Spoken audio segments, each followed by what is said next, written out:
Ryan Steinecker with Rick Larsen, head coach of the Rich Rebel wrestling team. Coach, state tournament over the weekend. How'd the guys do? Give me a rundown. We had a pretty good state tournament. We didn't have the placers we've had in the past. Realistically, it was as a competitive 1A as I've witnessed ever. There was just some tough competition down there. Overall, we took 15 kids to state. We had 8 of them come through towards the placing rounds, but we fell short. Wyatt Weston made it to the finals. He ended up second, got caught in a headlock, which can happen. A headlock is to wrestling like the Colt Revolver was to the Wild West. It's pretty deadly, so that's what happens. Jaden Larsen, he was one away from that placing round. He made it the next farthest, and he was ahead of a kid that he beat last week at divisionals and got caught in a move, and same sort of things. So he fell short of that, and everyone else, we had some great matches. We had a lot of wins, but when it came down to trying to get in those placing rounds, we fell a little short. In life, too, and this may be a life lesson that wrestling may teach better than any others. When you get pinned, when you get put in a headlock and taken down, you still got to get up off the mat and move on. Yeah, you do. You have to face those losses, and sometimes, no matter how hard you work, it's going to happen. Life lesson, good things don't always happen to the good guys.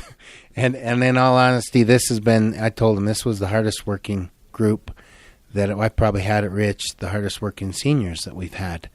The work ethic in the room was fabulous, and they were as prepared as any team we've had. We definitely have no regrets. They left it all out on the mat, but unfortunately, it just didn't fall our way this year. How are the guys taking it? I mean, what's the morale like for the wrestlers? Their morale's better than their coaches. I'm obviously down, but they're all getting Mountain Dew and caffeine back in their system after a few months, so they're all on a high anyway. But, they did. They paid the price, and we had a really good time down at state. And like I said, they won a lot of matches.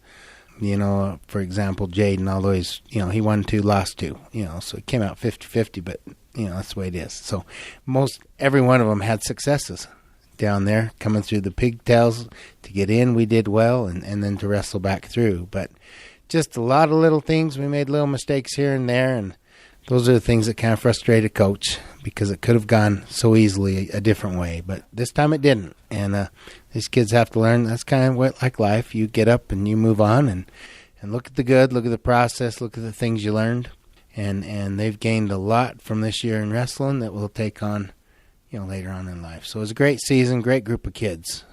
Just quite didn't end up at state like we wanted. I know you have a handful of seniors this year, but you got a pretty good group of young guys coming back next year.